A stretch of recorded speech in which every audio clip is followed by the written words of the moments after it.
Greetings and welcome to another episode of Let's Play Neverwinter Nights. Alright, we're on the case to acquit a man who's been accused of a crime. And let's start talking to one of the jurors, Zed. This man is obviously one of the many soldiers who've been recruited to the Lord's Lion's cause. I greet you. This better be important, as I don't feel like chatting. It's better not my leg is killing me. But now I gotta be witness at this murder trial too. You shall be quick to die! Sure you will. What happened to your leg? My leg's none of your business. Now go find someone else to bother. Leave me alone. Alright, so you're not gonna be amicable until I fix your leg, eh?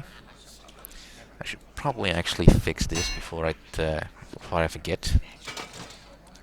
And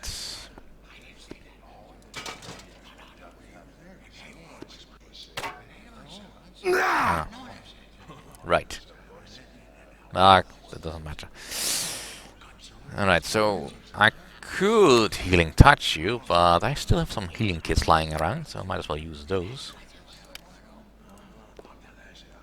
I am a healer after all.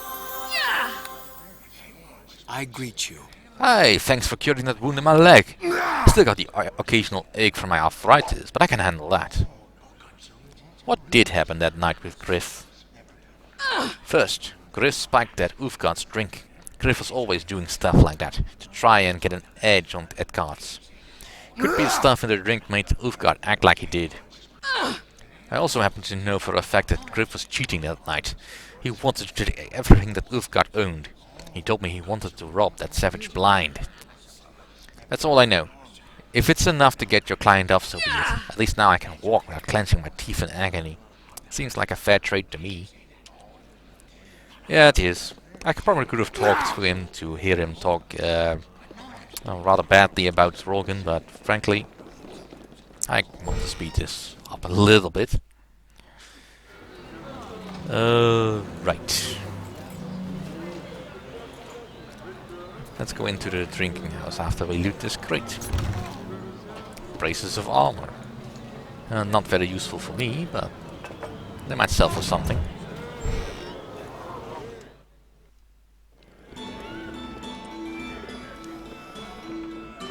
Here we have Lillian Cambridge. This young woman seems quite content on enjoying the libations served in this establishment. About time you showed up. I've been waiting at least 10 minutes for someone to come by and refill my drink. I am not here to fill your drink. I am Malcolm Erikson. I work for Erikson. Ah yes, Malcolm Erikson, the hero of Neverwinter. I drink a toast to your legendary deeds and my glass wasn't empty. My name is Lillian Cambridge, the archaeologist. I'm the North's leading expert in antiquities and ancient artifacts. Now that Erikson has told you that I've come up to offer my rather unique knowledge to aid the cause of the Lord's Alliance. Well, I'd like to ask you some questions. That's why I'm here.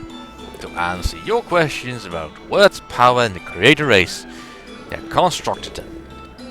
And to sample the local wines, of course.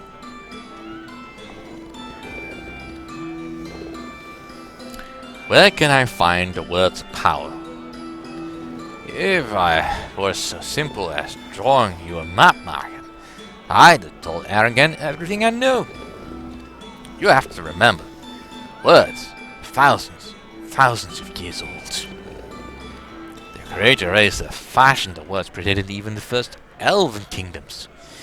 Everything I know about them is theory and conjecture upon a foundation of myth and legend.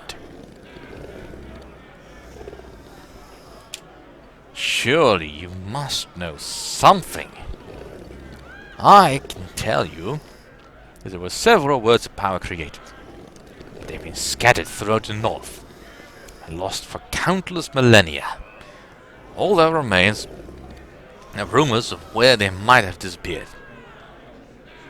Some believe that the words were taken by the dragons who dwell in the mountains to the west.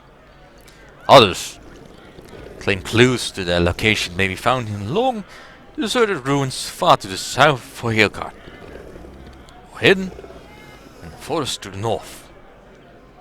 The roof is... They could be anywhere.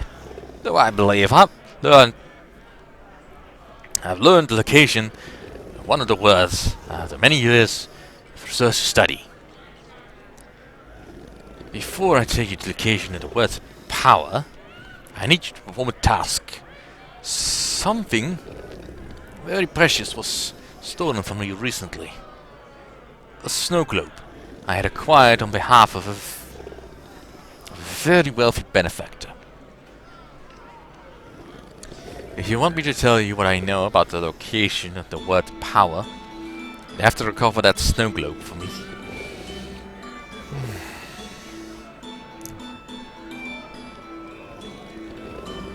Where can I find the snow globe? I was en route to deliver the snow globe to my buyer when it was stolen from me by an unscrupulous, albeit rather charming, wizard named Nax. But from what he told me, Nax was in these parts doing research on his own. It seems he found a magical entrance to the deserted laboratory of a long-dead wizard somewhere in the Coldwood to the north. I'll bet Nax is exploring that laboratory right now, and with my snow globe at his side. But if you want to go after him, you'll need this teleportation scroll. Nax told me it's the only way to pass through the magical portal leading to the dungeon. How did you manage to get this teleportation scroll? And why did Nax tell you all this? I am a capable and attractive woman. And I'm not above using my charms to further my archaeological investigations. Nax offered to buy me a few drinks, and we got to talking about our respective research. One thing led to another. Afterwards, when Nax fell asleep, I borrowed the scroll and slipped off to have copies made before returning with the scroll to his back. I plan to do a little investigating of this dungeon on my own later on. But while I was out making copies, Nax took my snow globe. I didn't notice until he was long gone. Guess it's my own fault for leaving her asleep in my room. I don't carry a grudge against Nax for what he did. I just want the snow globe back. Deliver it to me and I'll tell you the location of one of the words power. I'll be back when I get that snow globe for you, Lillian. I'll be looking forward to it. I hope you have better luck than the others. So far no one's gone into the Coldwood after Nax has come back. How many did you trick into going into the Coldwood then? Welcome back! I hope your search for my missing snow globe is going better than my search for a decent glass of wine in this place. Yeah. I'd like to ask you some questions.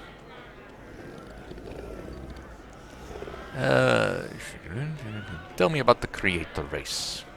Creators resemble a modern-day lizardman, though they were far more intelligent, far more powerful than any of the skilled humanoids who exist today. Let us know about them. Save that they were a cruel and ruthless empire, slaughtering and enslaving the other races whenever they came across them. What became of the creators I cannot say. For saying I would know. And I do not know. For centuries they ruled this land and then suddenly they vanished, leaving virtually no evidence they had ever existed at all. Alright, that does not work. If you exist for a really long time, it's real difficult to not leave any evidence at all. Unless of course you have not been looking very hard. In which case it will conveniently come up later, whenever they need to expand the lore for D&D. Anyway, questions? How did you end up here at Beerun as well? There are many strange and exotic artifacts scattered throughout the north. Spent much of my time in and around this area on archaeological digs. Bury about ancient tombs, crypts. It's amazing what sort of treasures you can unearth. You're nothing more than a common grave robber. Please, Malcolm. The term grave robber has such an unsavory connotation. I prefer to think of myself as a tomb raider, if you will. Oh, very droll. Very droll indeed, Lillian Cambridge.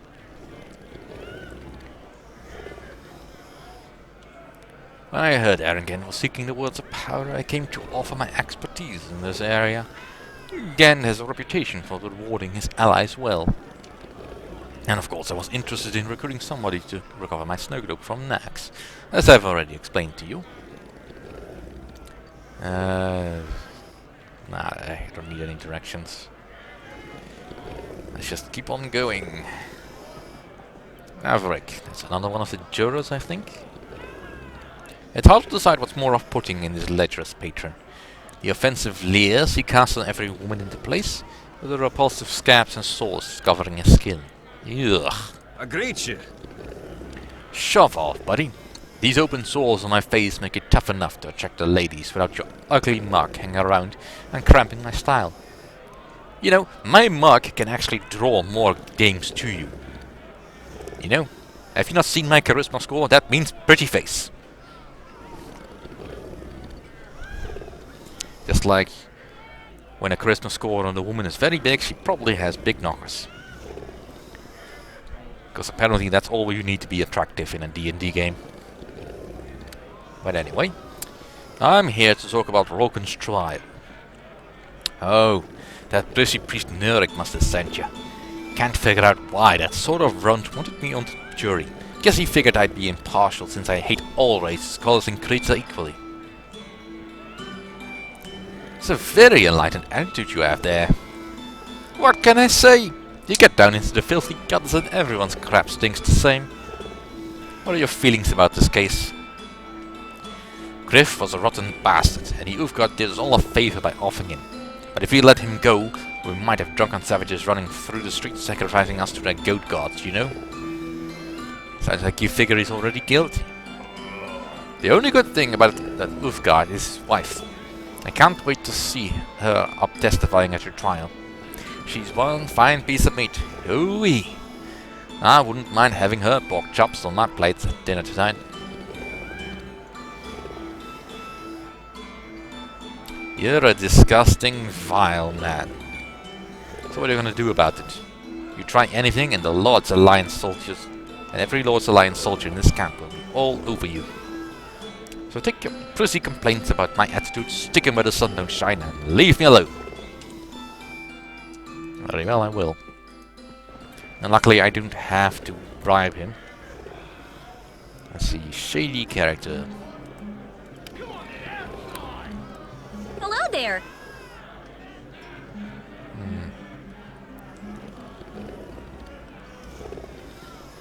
Some hay bales. I'm not interested in that. Let's see, Lodar, you're one of the witnesses. Well met.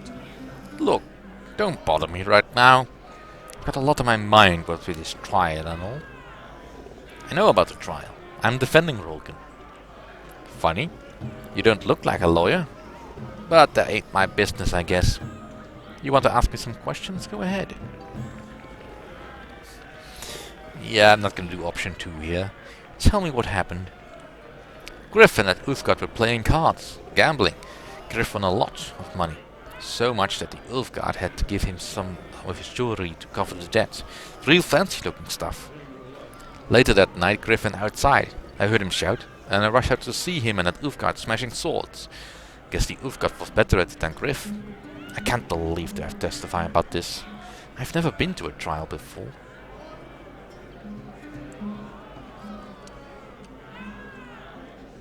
Anything else? That's all I know. I don't even understand why they need me at this trial. I wish I didn't have to go. Don't get so worked up about this trial. Barkeep, A drink for my friend Loda, please. I'm buying. Hey, you're alright, brother. Good luck in that trial. Thanks for the drink. If you need anything else, I'll be right here. Until the trial is over, they've got me off active duty, so I plan on spending my time here in the drinking house. Well, let's talk to you again then. Well met. Hey, I remember you. Yeah, I just talked to you a second ago. You're that lawyer. Mighty kind of you to buy me that drink. How about a refill? Bartender, bring another drink for Loda. Thanks, I needed that. Too bad you're trying to get Griff's killer off. I kind of like you. You're a nice man. Not like Griff. He was always getting in trouble. Picking fights, that kind of thing. Kind of a racist too. Always going on about the Ulfgard being drunks and thieves and such. Maybe Griff's to blame for the fight with that Ulfgard. Maybe. But I shouldn't be speaking ill of the dead. Why not? Why not speak ill of the dead? If they did bad things. Griff had some ugly secrets. But now it's not the time to drag it all out. Secrets? What kind of secrets? I really shouldn't tell you. Griff was a friend after all.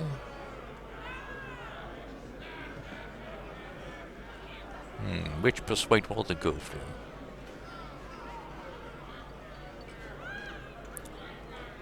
If there's something I should know for the trial, you should tell me. If I don't tell you, someone else probably will. And I don't want to get in trouble. Griff's gone now anyway, so who cares if anyone finds out, right? Griff had a nasty habit of spiking the drinks of the people he was gambling against. He figured it would give him an edge over him, make up their mind all hazy. Not really sporting, but that was the kind of guy Griff was. Anything else you can tell me about the trial? Nah, I told you pretty much everything I know already. If you need anything else, I'll be right over here until the trial's over and I'm off duty. Alright, well, then I'll just go. Let's see, there's just another commoner. You're not interesting, so let's have a look upstairs. Let's see. Save the supply lines for Rogan's trial.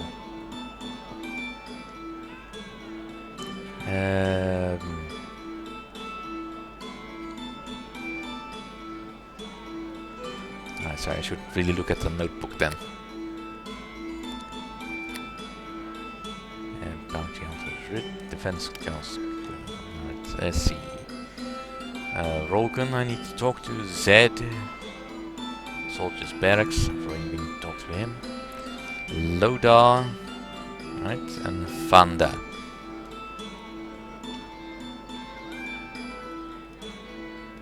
Erika, Avrik, Javon.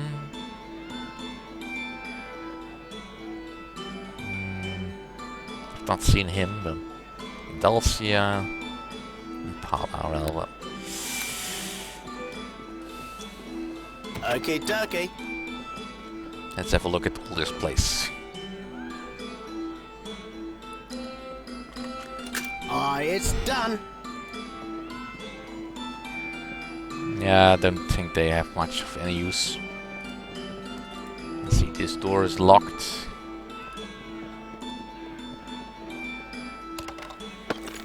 Nope. Nothing useful in these books. Take this spell though.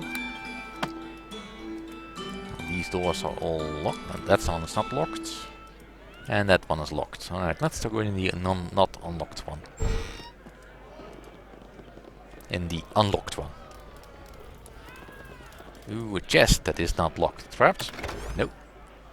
Arrows of the Vampire? Yes, they are Arrows of the Vampire. Useless, but I'll take them anyway.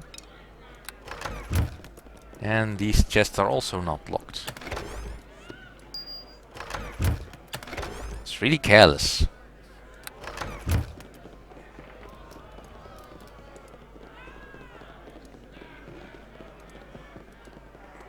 Oh well, there's nothing up here. Let's go find the rest of the witnesses. Let's see. Female soldier, male soldier. Let's talk to the barkeep. I greet you, my child. Get you a drink, sir. We've got a fine selection of beverages if you're interested. Can I ask you some questions? Oh, I get it. A man selling drinks is automatically the information hub of the community, right? But I don't have any time or the inclination to pry the drunken customers out of their dark secrets. I sell drinks. I'm a bartender. That's all I am, and I'm fine with that. So do you want a drink or not? I'll have a drink now. Alright, he's favorable. Well, he sells only drinks, so I'm not all that interested. Alright, well that's it for this episode. Thank you all for watching. See you all next time.